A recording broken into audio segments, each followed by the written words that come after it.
নমস্কাৰ মৰমৰ ছাত্ৰ-ছাত্ৰীসকল মোৰ ইউটিউব চেনেলৰ আজিৰ ভিডিঅ'টোলৈ তোমালোক সকলোকে স্বাগতম জনাইছোঁ ছাত্ৰ-ছাত্ৰীসকল মই আজি অসম জাতীয় বিদ্যালয়ৰ দ্বিতীয় শ্ৰেণীৰ আমি আৰু আমাৰ পৰিৱেশ পাঠ্যপুথিৰ 14 পৃষ্ঠাৰ 6 নম্বৰ পাঠ আমাৰ খাদ্য এই পাঠটি আলোচনা কৰাৰ লগতে পাঠটিৰ প্ৰশ্ন উত্তৰসমূহ তোমালোকলৈ আগবঢ়াব বিচাৰিছোঁ গতিকে ছাত্ৰ-ছাত্ৰীসকল তোমালোকে ভিডিঅ'টো অকণো স্কিপ নকৰাকৈ প্ৰথমৰ পৰা শেষলৈ চাবা আৰু ভিডিঅ'টো ভাল লাগে যদি তেন্তে লাইক এটা কৰি দিয়া আৰু যিসকলে মোৰ চেনেলটোলৈ নতুনকৈ আহিছা অনুগ্ৰহ কৰি চেনেলটো ছাবস্ক্ৰাইব কৰি কাষত থকা বেল আইকনটো প্ৰেছ কৰি অল নটিফিকেশ্যন প্ৰেছ কৰিবা যাতে মই দিয়া পৰৱৰ্তী ভিডিঅ'বিলাকো তোমালোকৰ নটিফিকেশ্যনত গৈ পায় তেন্তে আমি পলম নকৰি ভিডিঅ'টো আৰম্ভ কৰিছোঁ ছাত্ৰ-ছাত্ৰীসকল আমি প্ৰত্যেকেই জানো যে আন প্ৰাণীৰ দৰে মানুহেও কেঁচুৱা অৱস্থাৰ পৰা দিনক দিনে বাঢ়ি গৈ এসময়ত ডাঙৰ মানুহ হয় আকৌ মানুহে লৰচৰ কৰিব পাৰে কাম কৰিব পাৰে আমি এইটোও জানো যে বেমাৰক বাধা দি ৰাখিবলৈ মানুহৰ শৰীৰটোৰ ক্ষমতাও আছে এই সকলোবোৰ কাম কৰিবলৈ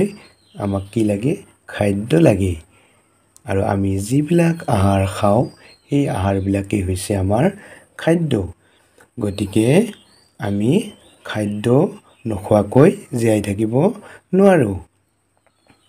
মৰমৰ ছাত্ৰ-ছাত্ৰীসকল তোমালোকে জানানে আমাৰ শৰীৰটোক বাঢ়িবলৈ আৰু কাম কৰা শক্তি পাবলৈ আৰু বেমাৰ আজাৰ নোহোৱাকৈ নিৰোগী কৰি ৰাখিবৰ বাবে আমাক খাদ্যৰ প্ৰয়োজন আমাৰ শৰীৰটো বাঢ়িবলৈ আৰু অংগবোৰ সবল হৈ থাকিবলৈ আমাক বেছিকৈ লগা খাদ্যবোৰ হ'ল মাছ মাংস গাখীৰ কণী আৰু বিভিন্ন ধৰণৰ মাহজাতীয় খাদ্য তাৰপিছত আমি কাম কৰা শক্তি পাবলৈ কি খাদ্য খাব লাগিব ভাত ৰুটি আলু মাখন ঘিউ তেল আমাৰ শৰীৰটো যাতে বেমাৰ আজাৰ নহয় তাৰ কাৰণে আমাক ফল-মূল শাক-পাচলি আদি খাদ্যবোৰ খাব লাগে ছাত্ৰ-ছাত্ৰীসকল তোমালোকে আৰু এটা কথা জানানে আমি খোৱা খাদ্যবোৰৰ ভিতৰত কিছুমান খাদ্যক নিৰামিষ আৰু কিছুমান খাদ্যক আমিষ আহাৰ বুলি কয় যিবিলাক খাদ্যত মাছ মাংস থাকে সেইবিলাকক আমিষ আহাৰ বুলি কয় আৰু যিবিলাক খাদ্যত মাছ মাংস নাথাকে সেইবিলাকক নিৰামিষ আহাৰ বুলি কয় আমিষ আৰু নিৰামিষ দুয়োবিধ আহাৰতে আমাৰ শৰীৰৰ বাবে দৰকাৰী বস্তু থাকে ছাত্ৰ-ছাত্ৰীসকল এতিয়া আমি পাঠত থকা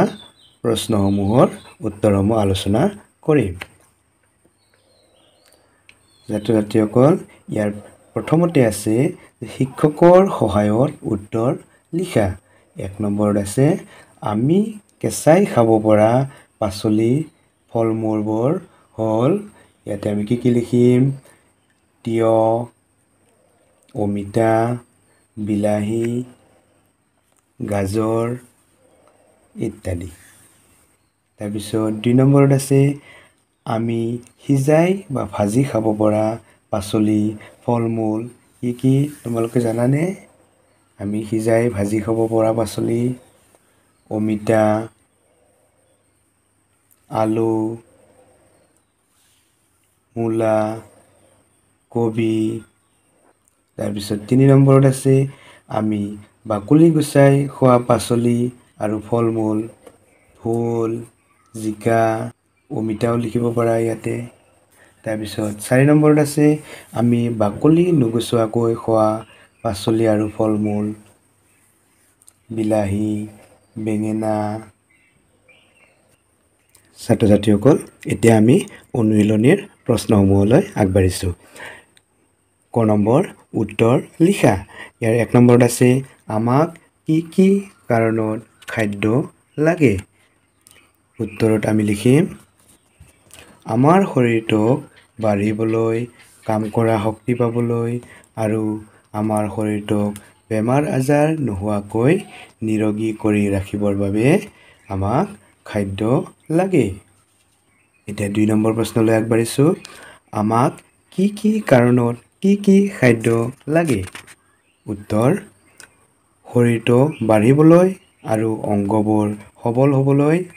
লগা খাদ্যবোৰ হ'ল মাছ মাংস গাখীৰ কণী বিভিন্ন ধৰণৰ মাহ ইত্যাদি তাৰপিছত কাম কৰা শক্তি পাবলৈ ভাত ৰুটি আলু মাখন ঘিউ তেল ইত্যাদি আৰু বেমাৰ আজাৰৰ পৰা ৰক্ষা পাবলৈ ফল মূল শাক পাচলি আদি খাদ্যবোৰ আমাক লাগে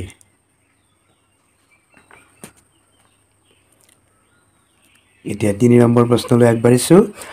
আমি কোনবিধ আহাৰক নিৰামিষ আৰু কোনবিধ আহাৰক আমিষ আহাৰ বুলি কওঁ উত্তৰ যিবিলাক আহাৰত মাছ মাংস নাথাকে সেইবিলাক আহাৰক নিৰামিষ আহাৰ বুলি কওঁ আৰু যিবিলাক আহাৰত মাছ মাংস থাকে সেইবিলাক আহাৰক আমিষ আহাৰ বুলি কওঁ এতিয়া খ নম্বৰ প্ৰশ্নলৈ আগবাঢ়িছো শুদ্ধ উত্তৰটোত ৰাইট চিন দিয়া ১ নম্বৰ ভাত ৰুটি আদি খাদ্য আমি শৰীৰটো নিৰোগী কৰি ৰাখিবৰ বাবে খাওঁ এইটো হ'ব কাটা কাৰণ আমাৰ শৰীৰটো নিৰোগী কৰি ৰাখিবৰ বাবে আমাক ফল মূল আৰু শাক পাচলিহে লাগে গতিকে এইটো কি হ'ব কটা ২ নম্বৰ শৰীৰটো বাঢ়িবলৈ আৰু অংগবোৰ সবল হ'বলৈ মাছ মাংস মাহ গাখীৰ কণী আদি খোৱা দৰকাৰ এইটো ৰাইট ৩ নম্বৰ পানী নাখালেও আমাৰ শৰীৰৰ একো অপকাৰ নহয় এইটো কি হ'ব এইটো কটা হ'ব কাৰণ পানী নাখালে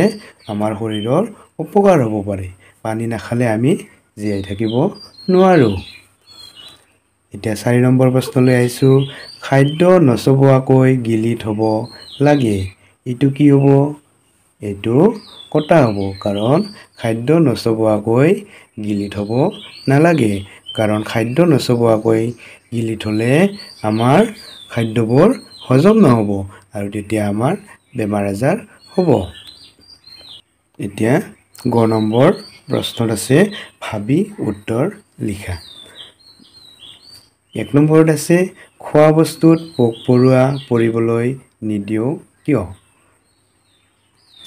উত্তৰ খোৱা বস্তুত আমি পোক পৰুৱা পৰিবলৈ নিদিও কাৰণ পোক পৰুৱাত বিভিন্ন ধৰণৰ বেমাৰ আজাৰৰ বীজাণু থাকিব পাৰে পোক পৰুৱাবোৰ বিভিন্ন ঠাইৰ পৰা আহি আমাৰ খোৱা বস্তুত পৰিব পাৰে সেয়ে আমি খোৱা বস্তুত পোক পৰুৱা পৰিবলৈ নিদিও ২ নম্বৰ খাদ্য চবাই খাব লাগে কিয় আমি উত্তৰত এনেদৰে লিখিম খাদ্য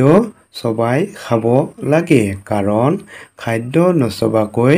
খালে আমাৰ হজম নহ'ব ছাত্ৰ ছাত্ৰীসকল আমাৰ পাঠটিৰ একেবাৰে প্ৰশ্ন উত্তৰসমূহৰ শেষত আছে কৰোঁ নকৰোঁ আমি কি কৰিব লাগে কি কৰিব নালাগে প্ৰথমতে কৰোঁটো পঢ়ো শাক পাচলি প্ৰচুৰ পৰিমাণে খাওঁ তাৰমানে আমি শাক পাচলি প্ৰচুৰ পৰিমাণে খাব লাগে তোমালোকে খোৱা নে যদি নোখোৱা আজিৰ পৰা খাবা দেই তাৰপিছত নকৰোঁ আছে আধা খোৱা বস্তু বা ফল মূলৰ বাকলি য'তে ত'তে নেপেলাওঁ আমি ফল মূলৰ বাকলি যেনে কল আৰু বিভিন্ন ধৰণৰ আজিকালি আম আছে এই আমৰ বাকলিবিলাক আমি য'তে ত'তে পেলাব নালাগে আমি সেইবিলাক ক'ত পেলাব লাগে ডাষ্টবিনত পেলাব লাগে মৰমৰ ছাত্ৰ ছাত্ৰীসকল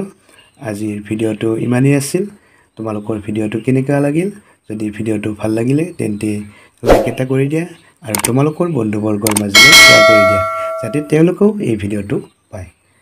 আৰু যিসকলে মোৰ চেনেলটোলৈ নতুনকৈ আহিছে অনুগ্ৰহ কৰি চেনেলটো ছাবস্ক্ৰাইব কৰি কাষত থকা বেল আইকনটো প্ৰেছ কৰি অল নটিফিকেশ্যন প্ৰেছ কৰিবা যাতে মই দিয়া পৰৱৰ্তী ভিডিঅ'বোৰ তোমালোকৰ নটিফিকেশ্যন গৈ পায় ভিডিঅ'টো চোৱাৰ বাবে ধন্যবাদ পুনৰ লগ পাম আৰু নতুন ভিডিঅ'লৈ ধন্যবাদ